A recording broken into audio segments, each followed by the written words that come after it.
Falo mais uma vez a igreja com a paz do Senhor. E a leitura foi em Daniel, né, irmão? Vamos continuar. Capítulo 4, verso 1. Eu vou voltar a ler os 7 versículos de novo, para poder a gente ter uma noção do que acontece nesses 7 versículos. É a respeito do outro sonho de Nabucodonosor. Ele diz o seguinte: Nabucodonosor, rei a todos os povos, nações e línguas que moram em toda a terra, paz-vos seja multiplicada. Pareceu-me bem fazer notórios os sinais e maravilhas que Deus, o Altíssimo, tem feito para comigo. Terceiro, tão grandes são os seus sinais e tão poderosos as suas maravilhas. O seu reino é sempre eterno e o seu domínio de geração em geração. Eu, Nabucodonosor, estava sossegado na minha casa e próspero no meu palácio. Tive um sonho que me perturbou e estando eu na minha cama, as imaginações e as visões da minha cabeça me turbaram. Por isso, pedi, ou seja, expedi um decreto para que todos fossem introduzidos na minha presença, todos os sábios da Babilônia, para que me fizessem saber a interpretação do sonho. Então entraram os magos, os astrólogos, os caldeus, os adivinhadores, e eu contei o sonho diante deles, mas não me fizeram saber a interpretação. O rei já tinha quase certeza que eles não iam decifrar nada, porque o versículo 8 diz o seguinte, olha: por fim, olha quando a pessoa é separada para uma coisa que minha irmã pesquisou aqui. Olha, por fim, entrou à minha presença Daniel, cujo nome é Belsazar, segundo o nome do meu rei, no qual há o Espírito dos deuses santos. Então lhe contei o sonho, dizendo: Belsazar, príncipe dos magos, pois eu sei que tu, em ti há o Espírito dos deuses santos, e nenhum segredo que é difícil. Dize-me as visões do meu sonho que tive e a sua interpretação. Pronto. O rei já tinha certeza que Daniel sabia dizer. Aí mudou a história, né? E o rei contou o sonho a Daniel. E a Bíblia diz que Daniel parou, ficou atônito, ou seja, com medo de dizer. O rei disse: não, Daniel, pode falar, se preocupe não, pode dizer o que está acontecendo. E Daniel começou a dizer: disse, olha, o sonho que você teve, Abra é o Senhor, Deus lhe deu o conhecimento, a grandeza, a sabedoria. Você se expande de uma maneira que o seu nome chegou até o céu. Todas as aves, todas as gentes, todas as nações, todas as tribos, animais, tudo depende de você. Você é o Senhor daqui da Babilônia. Mas tem um problema. E ele disse: pode dizer. Se preocupe, ele disse: Senhor, e esse mal caia sobre os que te odeiam, sobre os teus inimigos.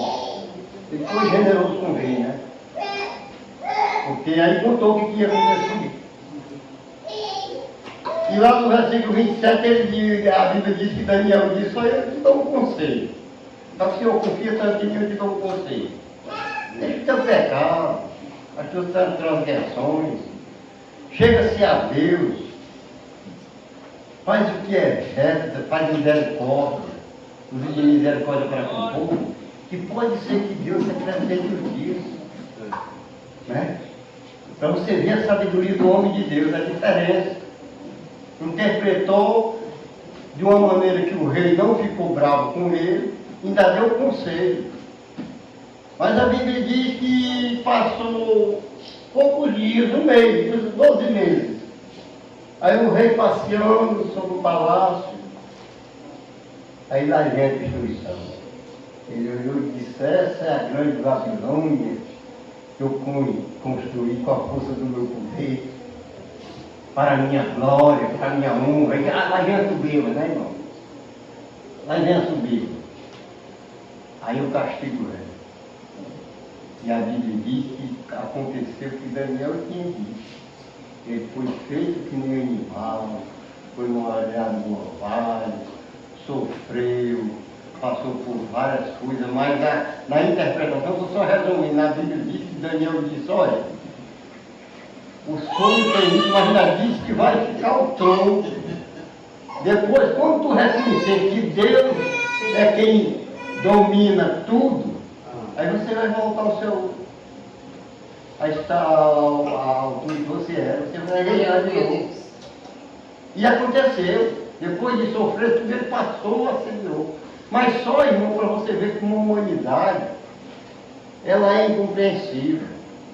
Porque a Bíblia diz que mesmo diante de todo o sofrimento, a família acompanhando, vendo que o rei passou, por desobedecer a Deus, a Bíblia diz que o filho dele fez pior ainda. A Bíblia diz que Beltesazar deu um banquete aos 1000 e mandou buscar os utensílios da igreja, que Nabucodonosor tinha tirado lá do templo, guardado lá, para Beltesazar beber, ele e suas mulheres, seus convidados. E lá vem a derrota de novo. E quando mandaram chamar Daniel, Daniel disse: rapaz, tu não aprendeu com teu pai, tu não viu o sofrimento dele.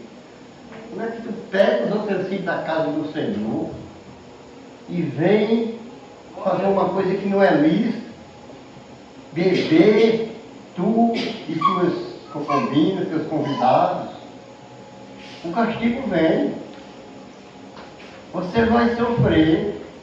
Aí a Bíblia diz que Daniel depressa, para você ver a sabedoria de Deus. Deus, quando quer pai, dá sabedoria, ele dá palavras, né, irmão? Daniel decifrou mais um sonho, a escritura da parede. E aconteceu o que tinha acontecido. O que é que nós temos a ver com essa história? Isso é exemplo para nós, irmão. Às vezes nós brincamos com as coisas de Deus. Nós somos vasos separados para a obra de Deus. E às vezes nós estamos brincando, porque não é lícito um ser humano que se diz crente, que desceu as águas batismais, que a Bíblia diz que é uma nova criatura, está onde o mundo pertence, né, irmão? Não é lícito. Não é que nós sejamos melhores, é porque nós somos um povo separado. A Bíblia diz que o próprio Jesus falou que eles são um povo zeloso de boas obras. Um povo que tem um nome de filhos de Deus, né, irmão? Um povo que cultue somente aquele que fez os céus e a terra e a fruta das águas. Aleluia, Deus. Só isso. Nós temos que reconhecer que nós servimos um Deus que é capaz de tirar da onde não tem e colocar onde não cabe. Um Deus que faz a nuvem estender, da nuvem, da montanha até os baixos, né? Um Deus que a gente vê a história mundana e dizer que o peixe do mar morre na água, do mar morre do rio, morre no mar e do mar morre no rio. Isso é coisas que só o nosso Deus faz. Um Deus que nós temos tantos exemplos que precisamos levar a sério. Não é brincadeira, não. Não é, irmão, a coisa pior que tem é a soberba. É a pessoa avareza, querer se exaltar, querer ser mais do que os outros. Foi isso que aconteceu com o rei Nabucodonosor. E pagou um preço terrível, né? Um preço que o povo tinha até medo de chegar perto dele. Era um bicho naquela situação. Era um animal. Deus deu um coração de animal a ele, sim. Ele comia gradinho junto com os bois. E às vezes a gente também, se não tiver cuidado, vai passar por isso. Vai passar por isso. Porque o nosso Deus, Ele quer que nós mostremos para o mundo que é um de ontem, um de hoje, um de sempre. Ele opera no meio do seu povo. Mas é preciso que nós sejamos um canal para que Ele possa operar. Não é de qualquer maneira. Aleluia. A Bíblia diz que o Espírito Santo não habita em corpo imundo, não. E nós não temos nada, mas nós nos entregamos para trabalhar na nossa vida. Ele opera maravilhas, sim. Ele opera. Irmão, eu não gosto de falar certas coisas, mas eu tenho visto coisas acontecer e só é um milagre de Deus. Só um milagre de Deus, porque não adianta a gente falar. É bom quando os outros falam, porque muita gente não resolve nada. O próprio Jesus disse que se ele der testemunho dele mesmo, não resolvia, né, irmão? Quem veio de testemunhar quem era ele foi João, e passou pelo que passou, os irmãos sabem a situação de João. Foi odiado por causa daquela mulher, e na hora que a filha da mulher se apresentou bem na presença de Deus, ele prometeu o que ela pedisse, ele daria, o que aconteceu com ele, né? Mas a Bíblia diz que nós somos testemunhas de Jesus Cristo por meio do nosso modo de viver aqui na terra. É a pregação maior que nós temos para com a humanidade, é o nosso modo de vida.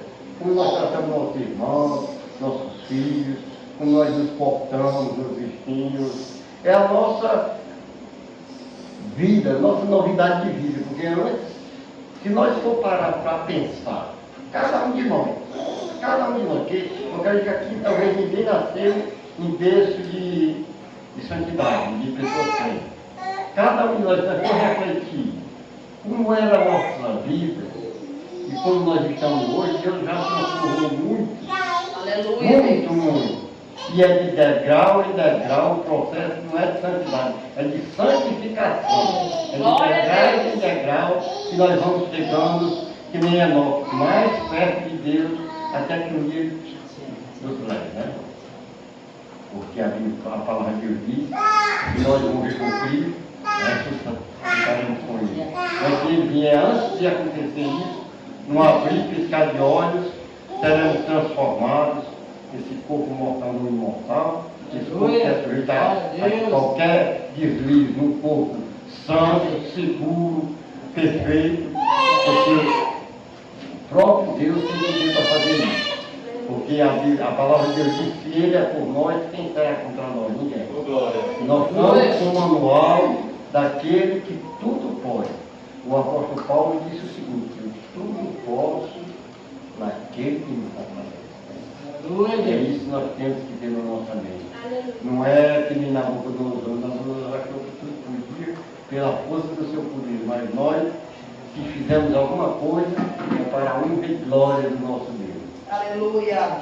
Essa mensagem, irmãos, aí traz a diferença das pessoas que a palavra, a história começa falando que o rei mandou buscar foi os sábios, os adivinhadores, os astrólogos. Mas quando Daniel chegou e disse, mas aí entrou na minha presença um homem que tem o Espírito dos deuses vivos. Oh, glória a Deus, aleluia! A igreja de Deus tem para fazer aqui na terra.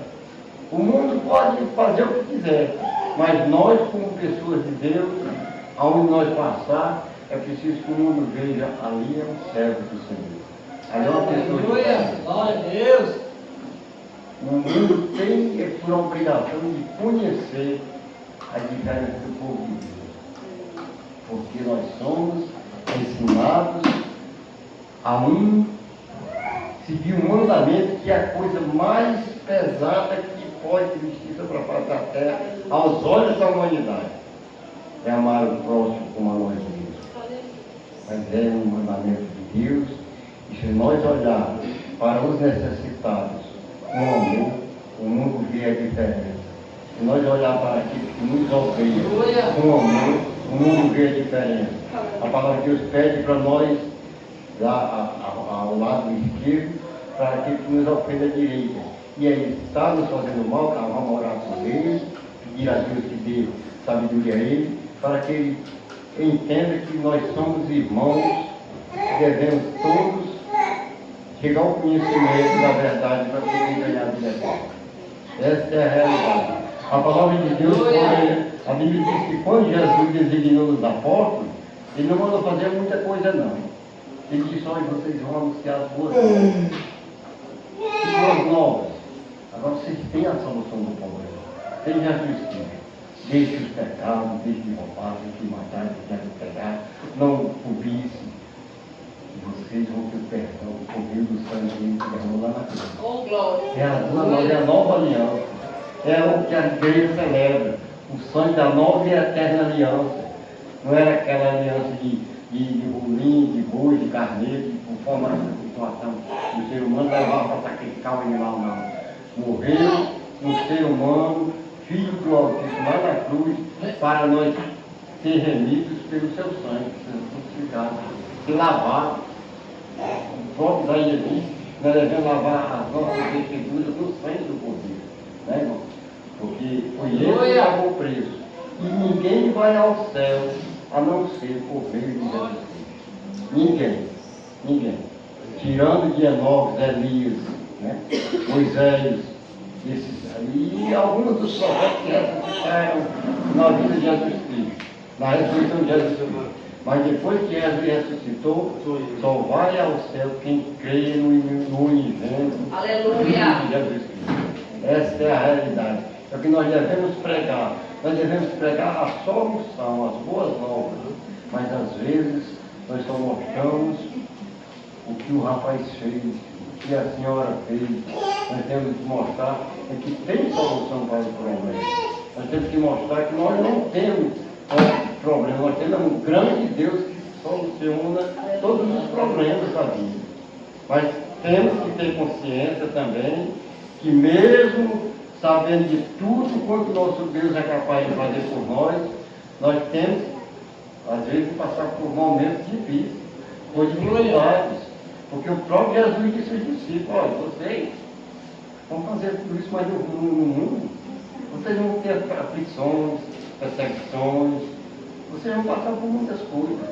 Mas o apóstolo Pedro deu um recado que isso vai quebrar nós. O apóstolo Pedro olhou para ele e disse, rapaz, nós somos apóstolos de Cristo, andamos com ele, passamos por isso, imagine quem não tem Jesus. Né, irmão? Imagine quem não tem Jesus. Então, isso é um recado que fica para a igreja. Vamos confiar no nosso Deus. O inimigo pode lançar suas setas, mas nós temos certeza que o Deus que nós servimos, ele veio para acabar, para aniquilar as obras do inimigo. Ele pode até começar, mas o nosso Jesus tem poder para acabar com todas as ciladas, tentações do inimigo. Agora é preciso que nós dê ocasião para o Espírito Santo habitar em nós, né? Porque o nosso Deus, o que nós sabemos da história dele, das lutas que ele tem ganhado, não precisou de muita gente não, só um anjo resolve, né? E é isso. Glória a Deus. O Senhor acampa-se ao redor de cada um que aqui se encontra em nome de Jesus, amém? Amém. Que Deus abençoe a nossa